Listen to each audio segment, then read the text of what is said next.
Good afternoon, everybody. Where's my face? My face is right there. I'm very small today. Um, Hope everybody's doing well. Welcome back. Sunday, Red Light Live. Taking a look at some golf swings. I know that doesn't look like golf swings on TV up there, but yes, they are. I went to the Amex. It's right down the street from me. Went there for a day. It's pretty fun to watch. Who do we have inside right now? We just have Joe. What's up, Joe? Joe, we got you going today. I got your videos. Great changes, by the way. We're going to go over them. Got some ideas for you. But I hope that Broadway play went well. Let me know what you saw. I've only been to Broadway once in 1996. It's been some time. I think I saw Cabaret. I forgot the other one I saw, but it's really fun to see. Okay, so the reason I got these guys chipping is this is 16 at PJ West, the big bunker on the left side. Hey, what's up, Patrick? What's up, Steven? Let me just pop this up here. Trump coin Friday, Melania coin today, correct. And I made it. What's up, Patrick? Glad to have you on. Patrick, I got you tonight too. Harry Potter, wow, that must have been pretty cool. So the reason I chose this is I know we don't really talk about chipping a lot here, and I might start doing some chipping stuff for you guys, but before both these people, it's from the same group, they both hit their second shot there. Both these tour pros walked the whole area and they both picked the same spot to land it on. Now, one is about 10 yards closer than the other one. But the really cool thing is if you see where both of these land, I think I synced this up just for us. Let me see if I can find it here. Where is impact? All right, so let's scroll up and see where these landed. So we see how the one on the left side landed just by that little area there. And the one on the right side landed right shy of it. So you see that first bounce to the right side, just shy of it. So they both landed it in that 5-foot little circle. And obviously they needed some more carry than the other one. But what I want you guys to start to do is shy away from hitting high shots, because the more you can control it on the ground, the better your odds are. We can see they both landed it perfectly. They both released up. We can see where that ball rolled into. The one on the right side is actually that ball on the left side. So these were back-to-back shots, and they both made their putts for one made for birdie, the other made for par. But it's really cool to see how planning. So when you guys are up there chipping, start to pace out your length of your whole chip. So they walked the entire chip. So let's say your chip is 40 yards. Then you'd say to yourself, okay, what club do I need for my landing zone? And both of these are about halfway. So they chose about 20 yards from their ball, and they picked a landing zone. And then they start to look at the break of the putt. So you want to get your golf ball to act as soon as a putt as you can. That's one way to get you to be better chippers. But I just thought I'd throw that up there for you guys, even though it's not a full swing thing. But I will start to do some short game stuff too in the future. Once summer comes here, I can go and play a lot of golf because nobody's here, and I can do some on-course stuff. Okay, so Joe, here you go, Joe. Let's make it one. All right, and let's zoom in. Now, if those of us remember Joe from, why can't I move this? For those of us that remember Joe, I can't move this. All right, Joe, sorry, we're gonna have to deal with this. Joe, we helped Joe out, and he's made some great strides. I like the little foam board at the back that you put there, Joe, to help maintain your back brace line, which is really good. What we're looking to do is maintain that posture. So in other words, anybody that needs help with this, we're just trying to hold that posture line. So by keeping your butt against something, you can maintain your posture a bit longer as he strikes that golf ball. He's still in his posture, which was the goal, to help him strike more down on it, so he's not picking up on it. And I know he worked a lot on trying to stay more centered, so he's not sliding all over the place. So it looks really good, Joe. I know that, can you let me know, Joe, how flexible are you? And I think I know the answer already, but I just want to hear from you. Do you consider yourself a pretty flexible person? Have you gotten some flexibility tests done, most notably with TPI, because that can really help you out to determine how flexible you are? Because I see the one reason I say this is just the amount of the lack of rotation, specifically here. I mean, we can see that the shoulder turn, if this is 90 degrees, we're looking at just past 45, maybe 50 degrees of shoulder turn. That's obviously going to be affected by your hip turn too. Now, you don't want to start firing your hips super close to get your shoulders to turn, but it would definitely help you. Let me see. No test, but very inflexible. Yeah. I mean, I could just tell. So basically, what I see is your swing is really good. However, your lack of turn still relies on your hands and arms to try to help make up that lack of turn. So if we take a look from this point of view, once your body stops to turn, which is about there, you can see your body stops to turn. Your hands are still connected to their center, which is what we're looking for. Yes, momentum takes it back just a little bit. But if you take a look at how much your hands move back, that motion there, it doesn't look like much, but look at the club angle. So the angle goes from straight up to the sky to back to here. So now all of a sudden, look at all this extra motion that your hands and arms now need to time down at impact with very little body rotation. So if you can get that extra motion with the club, but if you do it with your body while your hands are more out in front of you, all of a sudden you become a much more efficient player. That circle will remain the same width for the most part. You won't rely on your hands and arms down on impact, because even though you're doing a really good job of staying more level, which is great. I mean, the changes you made are really good. They're helping you out, even though you still rely on your hands and arms. Now we've just taken away another thing in your golf swing, which is a lot of motion with your body. At least that's staying put now. Your hands and arms can have a little bit more freedom for their timing. But if you can reduce the hands and arms timing even further, now you'll start to see some distance increase, because you won't be releasing your angle too soon, because your hands and arms have to cross back over. And plus, you'll see some consistency, because that club face will be squarer or longer because of the flash of your hands. So we see immediately right there, we can see that the hands for you, they get back out in front at the top of the swing. So you start to let go of your angle already, and then your hands do the rest of the job and cross over. That's my challenge for you, Joe, is really get some flexibility going, get some stretches going. Specifically here, we can see, look at, as you turn, your turn stops right about here, and your hands continue on their journey to go up. So that's a lot of hand manipulation.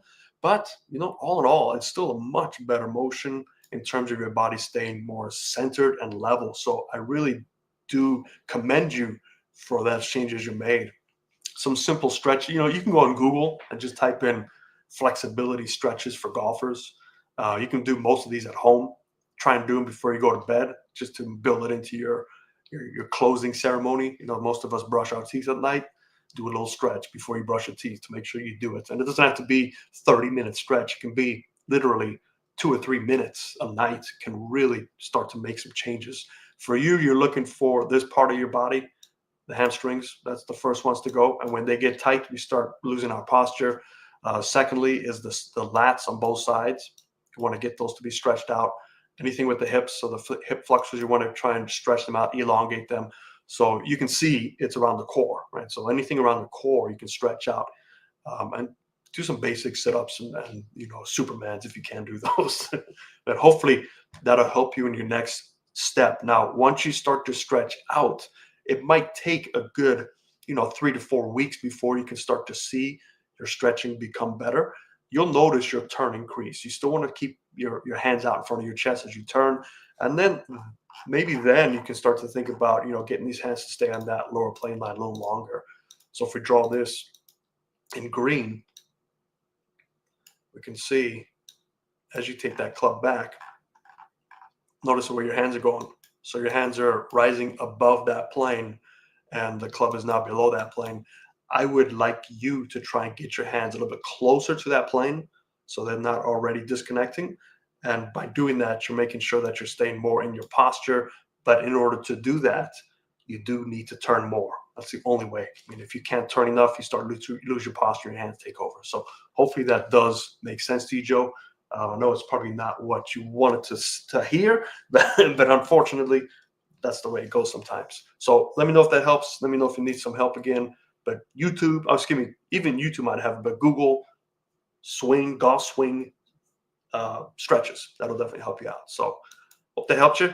All right, next up, let's take a look who we got. Can I move this? Yeah, see, I can move this one. I don't know why I couldn't move Joe's. Joe, it doesn't like you for some reason. All right, this is, oh, by the way, let me read Joe's notes from the last swing. Already gotten further along in physical positions, which are better than I thought possible. Perfect, good job. Can't believe we sometimes do more than we think. That's correct. It just doesn't come easily, nor does it happen as quickly as we'd like. Correct. So thanks for your notes. Joe, just let me know if that helps or not. Let me see here. I live the truth and agree.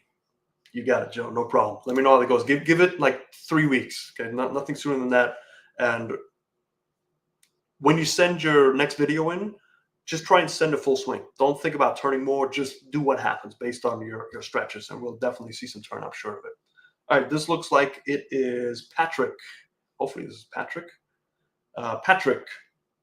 So when he sent me his video, I gave him a questionnaire to fill out just so it can help us with this. And here's his answers, and you'll probably figure out the questions based on the answers. So about 2 years in February, started when I was 30. So we can see he's 32 years old, and that's when he started. Recently, maybe once a week, but I was practicing minimum 30 minutes a day average, but would have some days where I'd be obsessed for 4 to 5 hours. Okay, so that's how many times do you practice? So about 30 minutes a day, sometimes 4 to 5 hours, and we can all fall down. We all can relate to that. There's some days we're out there and we just get in the zone and we want to make things happen. Just be careful with those days, because that's usually when, whether you like to know it or not, we get a little bit lazier as we keep going on an hour 4 or 5 and we start to get away with stuff. So it's always good to take a little break in between those long sessions. Lowest score the lowest handicap before a swing change was 12. We're working on a new swing. I took steps back to an 18. But last 9 holes, he shot a 41. So I'm trending back down, which is good. So my question was, what's your average score? What's your average dispersion check? Your highest and lowest. So number 4, I was hitting a big sweeping push hook. Let me just play his video here. I was hitting a big sweeping hook or overdraws. While working on a new fields, I did it right. It would go much further, so I'd overhit everything. I'm starting to develop a bit of FOGL. So I don't know what Fogel means, but let me know what that means, Patrick. Nothing diagnosed. So this is what I was. Do you have any physical limitations? Nothing diagnosed, but I have very tight hips and have to stretch them constantly. Probably not the best sport for tight hips. It's okay as long as you stretch them. As long as you know that and keep stretching them, you'll be fine. And then I asked him, did you take any lessons? He had 3 of them. He hated the lessons, but he loved the guy. What he had me doing wasn't anything close to what I'm doing now. And number 7, 3 months is this is his goals. So 3 months is to lock in those fields and get them to show up on course. Long-term goals to improve my short game enough to break 80. My father told me when I break 80, he'll get to go to Pebble Beach. So let's try and send him to Pebble Beach. On behalf of Lang Golf Academy Red Light, we're going to try and send you to Pebble Beach. So thanks for your submission, Patrick. Let me see who jumped in. Wholesome Joe, Wholesome, and we have Eric. Peace and greetings. What's up, Eric? It's been a while. Hope all is well with you. And fear of going long. Okay, so when I see this swing, I see a very powerful man. Patrick, how tall are you, by the way? You look like a pretty strong guy. I see a swing that can do some damage. I also see a swing that has a lot of power leaks. And I see a swing that has a potential to create some injuries. So this is where I just want to, I don't want to alert you too much, but this is something that you want to try and think about, because 32 is a lot different than 42 and 52 and 62. And I assume you want to keep playing this game for a long time. And that's my number 1 goal as an instructor, is to provide students with a swing that they can grow with and adjust over time. Adjust their expectations, but more specifically prevent them from injuring themselves, specifically with the back. Once you injure your back, lower back region, it is very tough to continue to play this game. So keep that in mind when I'm trying to help you out this swing. And I hope that makes sense to you. 6 foot on the dot. Okay, so you're a pretty strong guy. All right. So we're going to start with this down the line, because I think the down the line is going to make a little bit more sense to everybody. Hopefully I can move this now. See, it doesn't let me do this one either. So it's not just you, Joe, but at least we can get away with this one. Okay, so when I first see this setup, I see a setup that, let me line it up here. Just make sure there's no camera jiggling. Okay. So when I see this setup, basically, I don't know if you're fairly new to this channel, Patrick, but that's your plane, that little area in between those two lines. Now, you don't have to hit any of this plane work. It just helps me look at cause and effect and to see where power leaks are and potential help with this. Now, I know in your email you said this was a 8 iron, I believe you said. On the graph it said 7, but I think you said it's an 8, so it's an 8 iron. This looks just a little bit too far bent over for my liking, because it's very hard to maintain your shoulder tilting at this angle. Another thing that occurs is because you're bent over, the ball position's a little bit closer to you, you start pulling your hands inward. So we see our hands are at an angle inward. Now, it's okay. You can play golf with this. You can have a decent swing with this. But anything that requires a little bit of compensations all of a sudden requires a lot of golf balls to hit, and then it becomes a high maintenance swing. And you don't really need a high maintenance swing as an amateur. High maintenance swings, you can get away with being a pro because all they do is hit golf balls. They hit thousands of golf balls a week. They can be high maintenance, but amateurs, we want to try and be as less maintenance as we can. Unless, I assume you might have a family, but if you start having kids, man, kiss golf goodbye for a while. So the reason I say this is if we draw a Barney purple right over your shoulders, that's about 90 degrees, right? So that's close for government work. Now, as you take that club back, because there's no room for your upper body to turn by itself and get that nice width of arc, you have to move your whole body away from each other to help you get the spacing for your hands to go behind you, right? So we see a lot of turn initially. We see the hands going slightly below that plane to on that plane, but that club is already below the plane. Now, doesn't mean it's wrong, but if you want to try and get consistent, you will need to try and close that gap up. That's where consistency lies. And if you take a look at the tour pros, majority of these tour pros are at that lower plane line or above that lower plane line with their club head. So their club head is either right here or somewhere over here. Now, I'm not saying that we have to, copy them, but we have to identify, okay, why is that the case? Because if the club head can be above the plane, then you can use your turning and tilting correctly. If the club head gets below the plane, you have to start accommodating that for the tilting or the turning. Now, typically when your club head gets too far below the plane, specifically in your downswing, that's when you have to activate the tilt. Now, the tilt will help the hands move further away from you, which will then get that club to veer to that lower plane, on plane, if that makes sense. So we take a look at you, take that club back. You're doing a fairly good job staying in your posture right about here, right? So you can see those shoulders are doing a good job. The hands are more inside just because of that setup.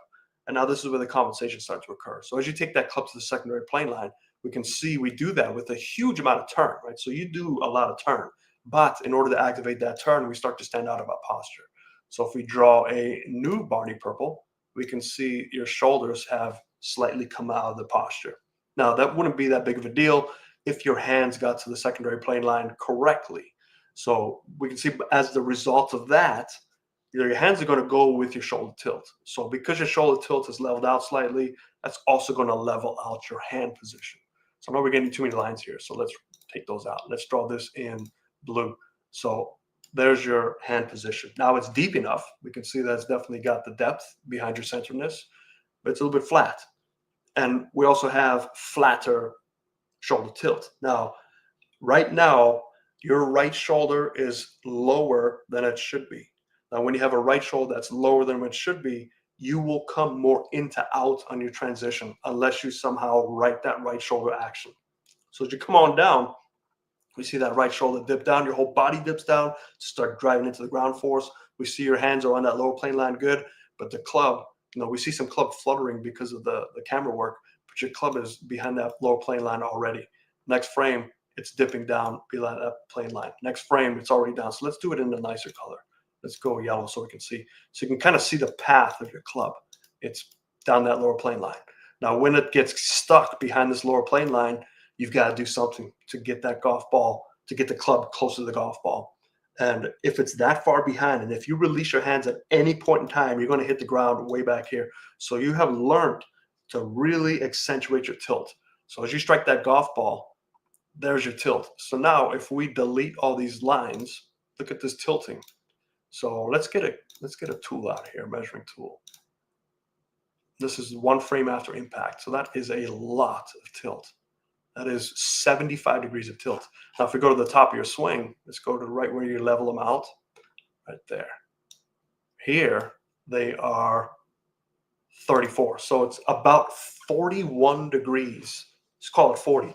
40 degrees of tilting. Now, the tour average is 20. So you have twice the amount of tilting as a tour guy.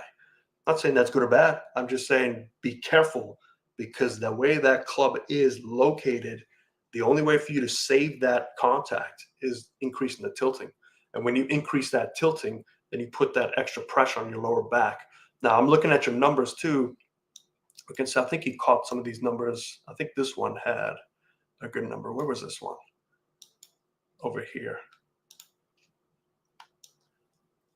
There's your numbers. This is the clearest one. So if we zoom in on your numbers. Okay, so my eyes are horrible. I can't even make out what they'll say. I'm just going to think what they say. 1.16 is your smash. Now, if this is a 7 or an 8 iron, really good compact, really good connection is 1.3, 1.31, 1.32. So I see a little bit of inefficiency in your striking. That side spin, to me, there's no such side spin. It's backspin on an axis. So your spin on an axis is 715. Best in the world are between 4 to 650, 700. So you're right at that end range of the best. But if you can get that down to 4 to 500, that's your number to look for. Your smash factor needs to be much higher, because what I see is a swing that is very strong, very powerful, but inefficient. You can tone it down and hit the ball further by using your positions better and by preventing your lower back. And it all, to me, starts with that setup. That setup chain links your whole swing. It forces your hands to go inside because of the way you set up. In order to get your hands inside and increase the turn, you flatten out your shoulders. That gets your arms too low and your right shoulder too low. Now you increase the tilt to help get that club back out in front. So I think the professional that worked with you had the right idea, feeling like you're smothering the ball, feeling like you're turning more. But I don't know if he talked about setup. I don't know if he recognized what the setup was doing to your momentum. A lot of this is momentum based. So I just wanted to bring that up to you. Let me see here. Yes, 8 on my hands, perfect. So we got that right. That platform is weird. Yeah. You talk about the True Golf. I never even heard of True Golf before. His reader's juice. It doesn't read right. I don't swing 104 with an 8. I use TrackMan 8, 87, 1.3 smash.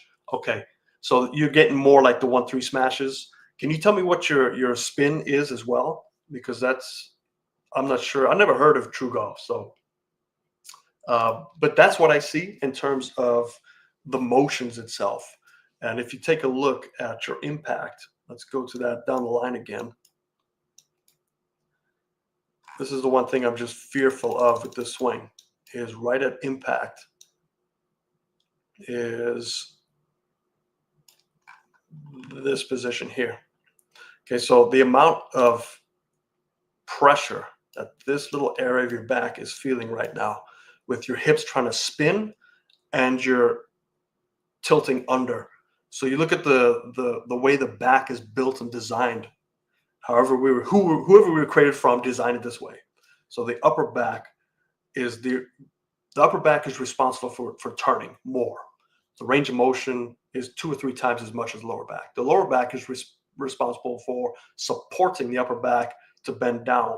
So you're putting pressure on a system that is designed to go this way, and you're putting pressure on it to do this. It can only turn a certain extent. And if you start turning it too much, because this upper body is going to be turning and tilting, all of a sudden one of these is just going to pop, and it's going to just happen randomly. And it could happen by tying your shoes. You could be weakening the system, and it's happened to me because I know I've felt this, and my back isn't right. I have to change my whole swing. So I'm just giving you a little heads up about that. Freddie Couples at impact, yes. Now look at Freddie Couples' back. I mean, how much issues has he had with his back? So just a little heads up. I think it's a good swing. I think there's a lot of potential here. I just think it's too much for what you're looking for. That's what I would suggest. So just kind of neutralize everything else. If this was you and me, I'd first convince you of that change just to help secure your future as a golfer, and you'll be looking to more of this look with the setup, to create the spacing so you can get your hands to just pull back naturally. This will also raise your plane slightly, just because as we pull things back. Now, you don't want to start, changing the depth of your golf ball position. You might need to feel like you fall back a little bit with your feet to get your arms to lay down a little bit more neutral. I don't know if you've been fitted for clubs. I don't know if you're setting up that way because those clubs are not fit for you. So a couple of things like that, but that's the look I would be going for initially. And then once you get there, this first checkweight point, you want to make sure that this club head is more either on that plane or just slightly above it. That'll change everything, because now momentum of your hands will be working more up. So now you can get to that secondary plane line, and you'll have so much more spacing to use in this area where you don't have to tilt so much to make the contact with the golf ball. So hope that helps you there. What does Stephen say? There are two kinds of golfers: those who have back pain and those who will have back pain. Yes, that is correct. And that's coming from somebody that's similar to me with some back issues. We all have back issues, but you want to prolong it, or at least limit the back issue. So hope that helps you, Patrick. Great swing. Keep at it. I think just tinker around with the setup. You'll definitely see some improvements. Now, the cool thing about smash factor, I don't know if you guys know, obviously smash factor is club head speed and ball speed, but COR, coefficients of restitution. Now, that was a measurement from one object to the other, and that directly relates to smash factor. Now, smash factor is how well do you hit the ball, but COR of the club head plays a contributing factor to smash factor. So COR is basically the wall thickness, and in 1990, COR was anywhere from 0.70 to 0.78. Now it's every driver you pick up there is 0.83. So it's basically saying 83% of the energy transfers from the club head to the golf ball, where in 1990, 70% or up to 78% transfers over. That's a big deal, especially specifically for the amateurs, because to get the club head, to get the ball speed, even if you hit it pure at 70% COR versus 83%, all that's saying now is weaker amateurs can hit the ball much further than a stronger amateur used to be able to. So back then it was all about strength and using the club and powering through the club. Now you can get a weaker amateur, give him that COR that's 83%, get him to hit somewhere in that sweet spot, and that ball's gone. So the amateurs take a huge advantage of this. Now, professionals, obviously, we've seen lengths increase as well, but not so much as the amateurs. So if you don't know about that, go look at your COR and see what it is. It's probably 8.3, but it's just a better useful information, or useless, depends on what you want.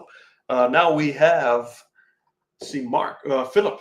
Philip, I don't know if Philip's on here tonight or not, but Philip, here's my swing from this week. Been playing quite well, but I've noticed my spin rate is too low with irons. Only get 4,800 spin in the 7, so not much stopping power. Also, I don't think I'm doing what you said last time as well. I start with too much weight on my left leg, then I shift backwards away from the target. Need to set up with more weight balance on left foot between the feet. Any help would appreciate it. This is the closest I've come to trail elbow in front of the golf swing. Okay, so for those that don't know, Philip, quite accomplished golfer. I believe he said he's a 2 handicap or 3 handicap, got down to like a +2 at some point. So if Philip is on, he can let us know, but I know that he's a really good golfer. If you take a look at this swing, it is a pretty simple swing, not a lot of moving parts.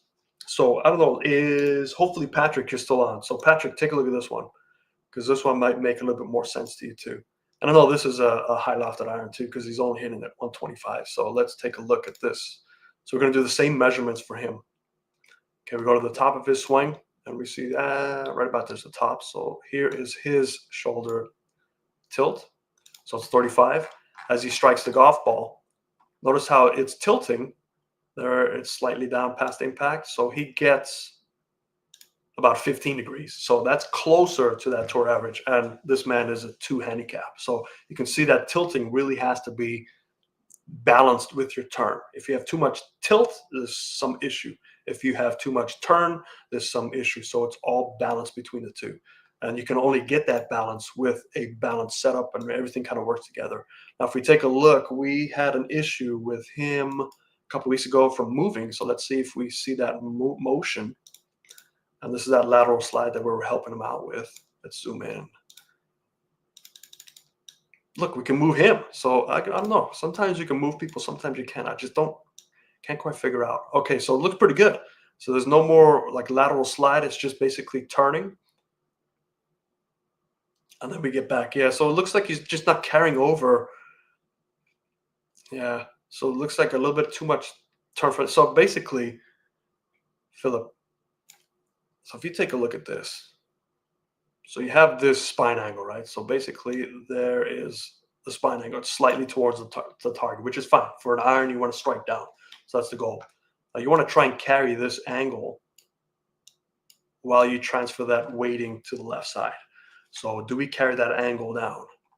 As we transfer that weighting, we carry the angle right about there. It's starting to straighten up. And now it's completely straight. So you want to try and carry that angle. So in other words, what I'm talking about is this angle. Let's delete this. So let's do it how can we do this? Like this. Okay, so you've got 6 degrees of angle where the way your spine is leaning towards. So you want to carry that 6 degrees from the top of your swing as you get over that golf ball. So that's transferring the energy while you're maintaining that 6 degrees. All that's going to do is keep you swinging down. Because if we go back to our circle, if we draw this circle here, we can see that your spine is off at that angle, right? So we're trying to keep that angle the same as you transfer. So everything is still swinging slightly down. If you start losing that angle too soon, then all of a sudden you start leveling out your angle, and all of a sudden maybe you start get back to here, and all of a sudden your angle, your spine is pointing up. What's going to help you hit the golf ball down? That's where tilting might come in. That's where really accentuating those hands to get those hands back out in front. But you don't get your hands out in front. Your hands throw too soon. So if we take a look as you transfer down into it, we start losing our posture and we start falling back. And now you can see our angles slightly the other way. Right? So now we got some issues. And that's most likely why you start throwing the club face too soon, because you're trying to get those hands back out in front. Overall, I think in terms of your lateral motion, you're doing a much better job. But if you take a look at your down the line here, right here, we're going to see where that club is trying to follow in terms of the plane. So let's go here and here. So shoulders look slightly open, so you might want to think about closing those shoulders back down. But as you take that club back, you do a fantastic job. So look at that. Perfect, right? So the club head is matching that spine angle. It's perfect position. From this position to the top, those hands don't quite get high enough for you, but your club is falling back down to in between the planes. So your club's finding the plane, which is great. It just needs to be slightly higher. Now, I know that I'm not trying to fit you in this mold, but you look like this mold fits for you because of your perfect setup and because your natural tendency is to turn and tilt. You don't have any compensations that way. If you take a look at your shoulder turn versus your tilting, let's see that relationship, because I think you do a really good job of that. So let's get that spine. And now let's get this exact, because we're dealing with a scratch golfer, so we've got to make sure this is correct. Let's get it to 90. Okay, so that's 90 degrees from that line. Okay, yeah, you do pretty good. So your shoulder tilt is relative to your turn. So you're there. Look at that, right on that 90. So you're perfect. So there's no reason why your hands, if you can get to that position, your hands should be up here because you're fitting this mold perfectly. You turn and tilt correctly. You're not shifting your weight right or left. So if you can basically, this club head, you can do it 2 ways. You can get the club head to match this line. So let's extend this line, this green line, a little bit further. So this makes sense. Whoop. Okay, so you can either do 2 things. You can get this club head to sit differently, which means change your grip, or you can raise your hands up. So if you just raise your hands up, that club shaft will be sitting here perfectly, and your left arm would also be sitting here perfectly. So you'll be steeper. Remember, for you, spin, you need steep. Right now, you get a little too shallow, specifically with the driver. Plus, that straightening out of your spine angle, it's going to shallow you out even more. So do we get a shallow issue? Yeah, see there? So your hands are above your club. So that's a shallow issue. Look where that club's pointing. It's not coming anywhere near you. So of course your hands have to go sooner. So you have to get your hands to throw sooner. And remember, when hand speed throws, so you're throwing your hands there, you can see it there. So look at these couple of frames here. The body's slowing it down its turn as the hands now get that club back somewhere on that plane. Um, but remember, when you release your hands, so the angle of your hands, the moment you start releasing them, the hand speed slows down. We talked about this a couple weeks ago. I made a video on it. It's conservation of angular momentum. The more you can hold that angle, the more they will keep up with the rotation of your body. The moment you start releasing that angle, your hand speed just slows down. That's the way it is. So if you're throwing your angle from the top slightly early, there's no way for your hands to keep up in front of your chest because they're going to slow down from that transfer. That's probably why you're getting so frustrated that you can't keep your hand speeds up in front of your center of your chest because they're starting to throw. But I think this all stems from that being slightly laid off at the top. You're doing a much better job of staying in your posture. You're doing a much better job of staying connected. So, what you felt there wasn't really the case. You're doing a really good job. I think, specifically, such a big change for a scratch golfer to all of a sudden keep your body steady. That's a very, very tough change. And let's see if you lose that angle from this point of view. So we have an angle here, right? And the goal is to maintain that angle as long as you can. Depends on how strong you are. But if that club is laid off and it's flat and you got to get that club back out in front of you, plus you're starting to lose your spine angle a bit, you can see it's already starting to go. So ideally, it needs to be closer to here with your hands, even if the club is in that same position. So that's a sign that the hands are throwing. And then they level out, and he still hit the ball really well. But I know one of his goals is to get that spin rate up. You might be looking at this and going, hey, man, that's a great swing. What's the point of changing it? But, a scratch golfer wants to get that spin rate up. It has to be steeper. It's the only way to get it steeper. You can see that finish is very low and around, which means it's a flatter motion. So I hope that helps you, Philip. Let me know if you need some. You know me. You can reach out to me by email, but let me know if that makes sense to you. Let's see here. It's the big pimp of golf YouTube. I've never been called a big pimp of golf YouTube. Hope you're well. Can't wait for the winter to end. Yes. Golfing in wet conditions here in the Northwest is a bummer. Northwest. Are you up in Seattle? I hope not. That's like 300 rainy days a year. You got to come to the desert, man. We get so much sun there. And we have, sorry I never got back to you with face-on shots, but did you review my down the line already? No, not today, Ben. I got it right now. So appreciate it, Ben. You're going to be up next. Hopefully, Philip, that helps you. Let me know if you need information or comments or anything like that down below. All right, here, speak of the devil. Ben Cooper Golf. All right, let's take a beautiful swing. All right, let's take a look here. Very simple notes here for Ben. This is his notes. Less than 2 years playing. That's the notes. All right, so Ben, can you tell me a little bit about yourself real quick before I dive into this? I know you're 2 years in. Have you been taking lessons? It looks like you like to practice. Let me know how many times a week you practice, how many times a week do you play. Now, you got a beautiful swing. Have you had any lessons for only 2 years? This is a really good swing. A lot of good things going on here. Yeah, if you can, I don't know if you can, Ben, right now. If you can send me a face on, I can maybe see if I can download it and put it up here. Yeah, beautiful rhythmic swing.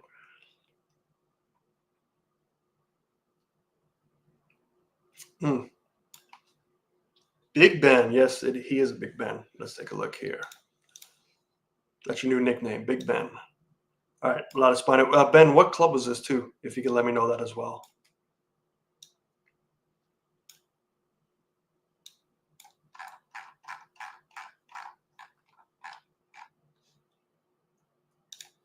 I've had less lessons than average. I just recently, as of a few months ago, got a mentor. Okay, Ben, what are you guys working on?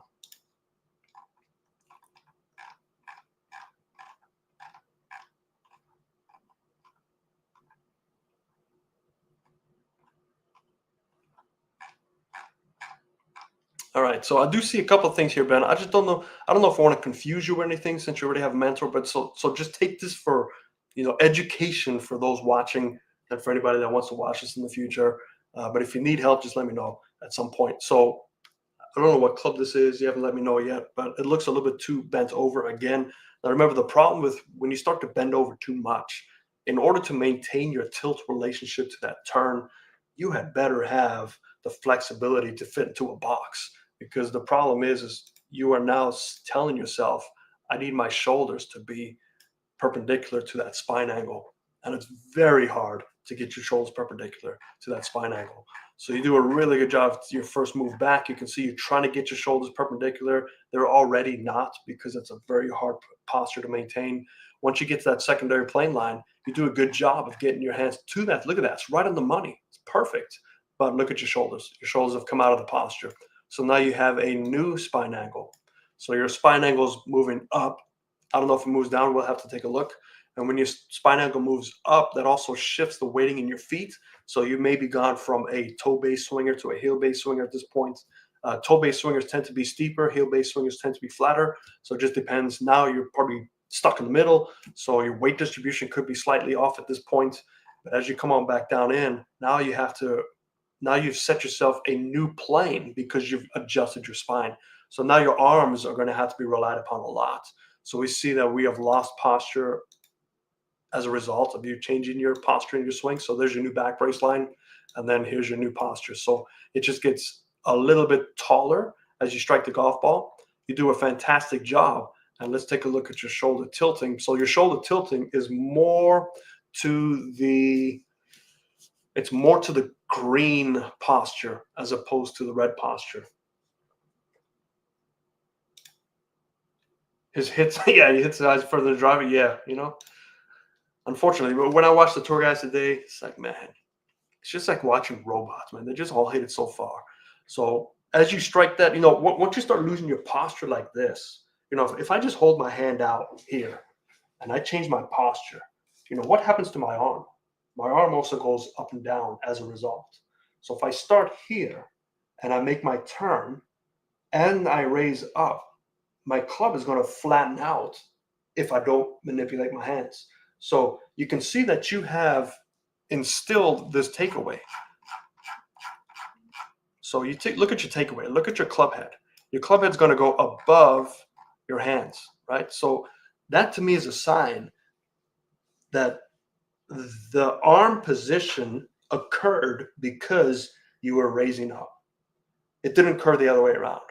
You didn't start with the arm position out here and then you fought that by raising it up. Usually hands and arms form around the body. So if the body's constantly coming out of the posture, your hands and arms would learn to say, hey, I got to go out and then kind of come back around because me raising up flattens out my plane. So I have to take it steeper and more out and away.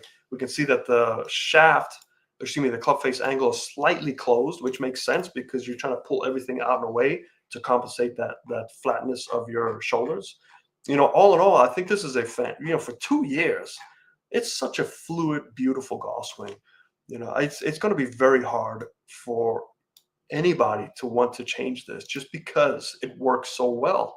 I could see potential issues in terms of consistency, but it all depends on your natural ability. You look at a lot of the older school PGA Tour players, anybody 95 and beyond, 95 and back, you look at their swings, they're all over the place. They're very compensatory, but they manage to do it because they just gift it. They have the ability to time, they have the ability to move stuff around.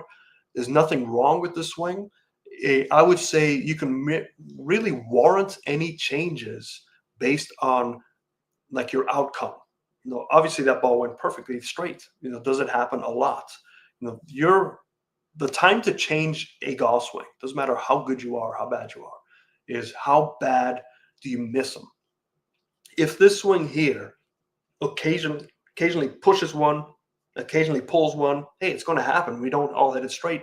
But how far is that push and the pull? If you're looking at, your worst miss is right side and left side, and the worst between them is 80 yards. Okay, something in the swing has to change because I can't play competitive golf. I can't play, consistent golf to maybe win a club championship to enjoy yourself.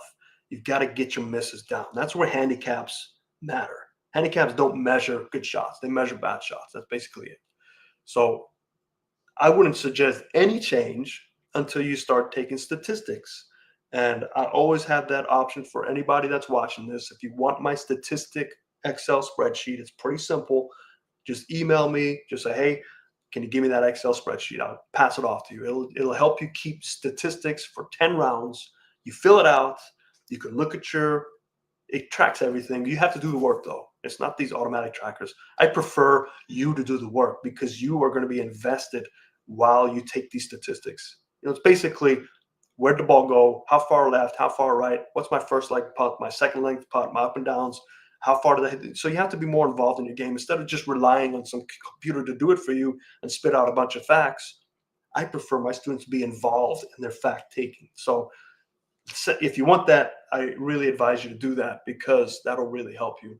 Let me see here. Yeah, my consistency has gotten better as you mentioned that. Yeah, good. So there's going to be people, I'm just going to tell you, Ben, there's going to be people that are going to try to change your swing just because of what I see. Hey, man, you can do this. Don't listen to them. Keep doing what you're doing. If that mentor's helping you, keep doing it. You're looking at a mentor to help you more with your short game, with your mental side of the golf game, course management. This swing looks pure. The rhythm is so fluid, and the way you compensate, at least this swing, it all makes sense. So if we start changing your compensations, you're gonna play horrible. And is it worth you changing what's natural after 2 years? That I wouldn't change this for anything.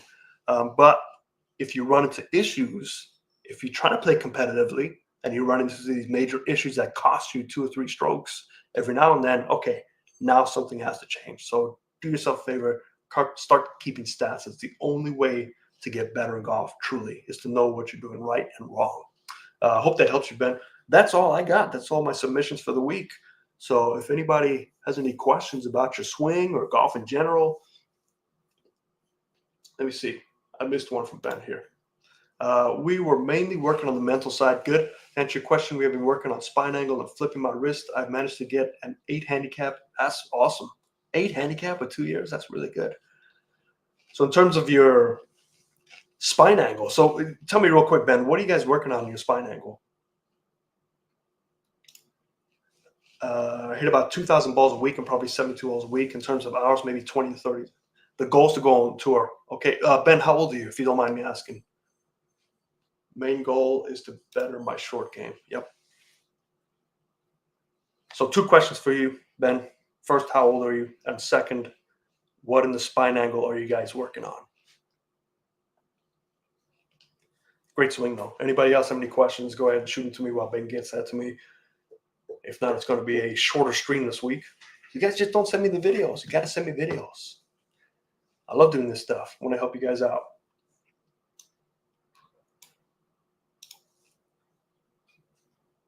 Who's going to win Super Bowl?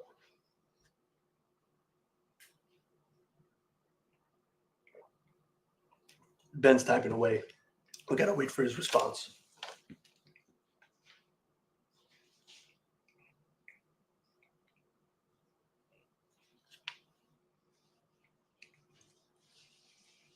Also, Ben, if you can get us a face on, I'd love to see your face on too.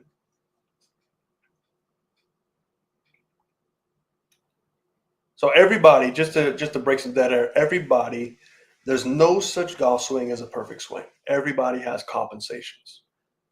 To me, compensations occur because the body is out of position, the hands learn to compensate to help you. Doesn't mean it's right or wrong. It doesn't work for you. Things I look for in students is, am I protecting the longevity of their career? If I'm working with a junior player that's 10 years old, I'm not going to teach him to increase his tilting because, yes, he can do it now when he's 10 years old, but when he's 20 and he's still doing that tilt, there goes a lower disc. If he's 30, there definitely goes a lower disc. And would I be able to sleep at night 20 years from now knowing I've ruined this guy's career? So it's a fine game here. 21, time is hard because I'm married and working as a golf pro, so I'm limited on my time. But yeah, we are working on keeping that lead shoulder pointed at the ball and stopping the lift. Ben, I wouldn't stop the lift. The lift is what makes the swing work. You know, if you start stopping the lift, then your hands are going to be out of position. And I think just do what you're doing. The golf ball is going perfect. No reason to change just to make it look pretty. Now, if you're changing it because your misses are so extreme that it's going to cost you strokes, then okay, you can look at something like that. And what are those misses? Are they all rights? Are they all lefts? Are they both right and missed, right and left? Because you can't have a tour swing when you miss it both sides. If you look at those guys and girls on tour, they count on one miss because they know when pressure is applied, they play that miss. If you get to a hole like 18 at PGA West, a whole left side is water. If you have a tour pro that when the pressure's on, they miss it left, where are they aiming? They're not aiming in the middle of the fairway because they know pressure's on. Here comes my miss. I'm in the water. So they aim right rough. And if they hit it straight, perfect. They're still right rough. If they start missing it, it draws back to the left side of the fairway. So you've got to know your misses in order to play tour golf, because 4 rounds, one shot a round, that's 4 strokes. That's the difference between making the cut and not making the cut. Misses were fairly strong. I would tend to pull up because of the chest lift, and I would never overcompensate and chunk pretty hard. So it sounds like to me, Ben, you seem very natural. You look like a natural player, not really having any lessons, going out and doing it. Keep doing what you're doing, man. I wouldn't change too many things drastically. Your swing's working for what it is. Only change it drastically if all of a sudden you miss both sides and it takes you out of competition at some point. But if you're not taking stats, you have to take stats. So if you don't have a way to take stats, send me an email. I'll get you my stat sheet. Anybody watching that wants that stat sheet, just send me the stat sheet. You can start taking stats. I can help you analyze the stats, look at your weaknesses. It'll keep short game stats. It'll tell you everything and it comes down to mental mistakes and physical mistakes. So there's 2 mistakes in golf, right? There's one where you plan correctly and your swing, vacates you. Something happens. You duff it, you rope hook it. There's another one where you have a beautiful execution of the shot, but a poor judgment. There was a bad decision. That's a mental mistake. So are these mental mistakes, and are the mental mistakes caused by the physical limitations in your swing? It's one of those things. I appreciate it, man. Thank you very much for the positive feedback. You got it. No problem, man. I'm always here for you guys. Going to send you my swing toner for next week. Thank you, Stan. I look forward to it. Yeah, anybody, send me your swing.